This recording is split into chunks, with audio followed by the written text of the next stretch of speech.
1 Kings chapter 11. Now King Solomon loved many foreign women, together with the daughter of Pharaoh, women of the Moabites, Ammonites, Edomites, Sidonians, and Hittites, of the nations concerning which Yahweh said to the children of Israel, You shall not go among them, neither shall they come among you, for surely they will turn away your heart after their gods. Solomon joined to these in love. He had 700 wives, princesses, and 300 concubines. His wives turned his heart away. When Solomon was old, his wives turned away his heart after other gods, and his heart was not perfect with Yahweh his God, as the heart of David his father was. For Solomon went after Ashtoreth, the goddess of the Sidonians, and after Milcom, the abomination of the Ammonites. Solomon did that which was evil in Yahweh's sight, and didn't go fully after Yahweh, as David his father did.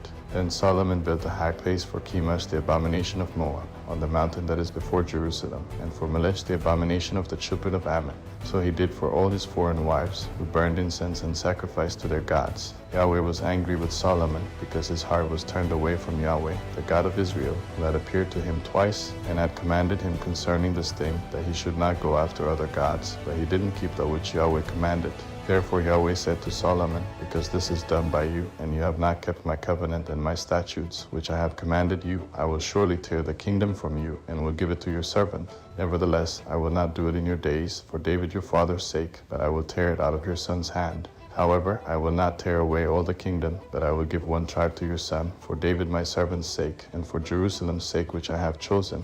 Yahweh raised up an adversary to Solomon, Hadad the Edomite. He was one of the king's offspring in Edom. For when David was in Edom, and Joab the captain of the army had gone up to bury the slain, and had struck every male in Edom, Hadad fled, he and certain Edomites of his father's servants with him, to go into Egypt, when Hadad was still a little child. They arose out of Midian and came to Paran, and they took men with them out of Paran, and they came to Egypt, to Pharaoh king of Egypt, who gave him a house, and appointed him food, and gave him land. Hadad found great favor in the sight of Pharaoh, so that he gave him his wife, the sister of his own wife, the sister of Tapenes the queen. The sister of Tapenes bore him Genubath his son, whom Tapenes weaned in Pharaoh's house, and Genubath was in Pharaoh's house among the sons of Pharaoh. When Hadad heard in Egypt that David slept with his fathers, and that Joab the captain of the army was dead, Hadad said to Pharaoh, Let me depart, that I may go to my own country. Then Pharaoh said to him, But what have you lacked with me, that behold, you seek to go to your own country? He answered, Nothing, however, only let me depart. God raised up an adversary to him, Rezon the son of Eliada,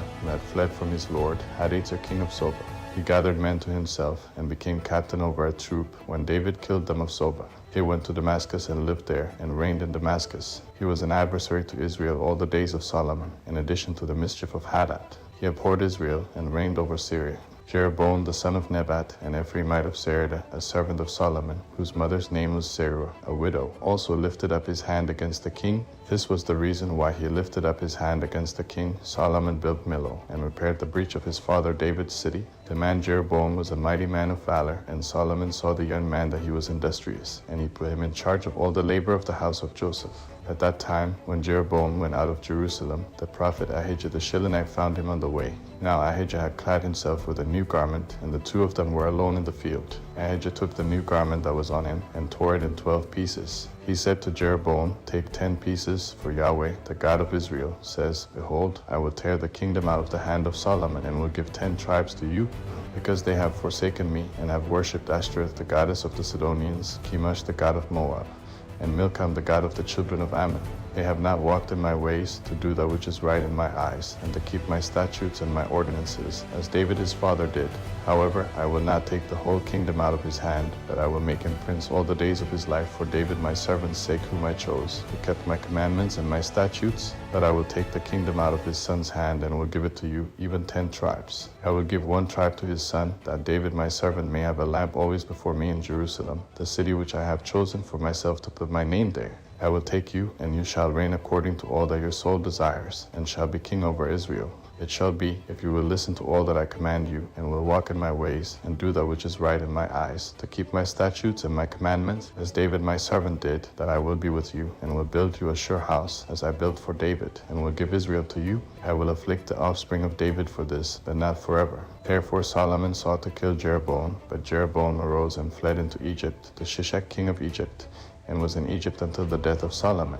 Now the rest of the acts of Solomon, and all that he did, and his wisdom, aren't they written in the book of the acts of Solomon? The time that Solomon reigned in Jerusalem over all Israel was 40 years. Solomon slept with his fathers, and was buried in his father David's city, and Rehoboam his son reigned in his place.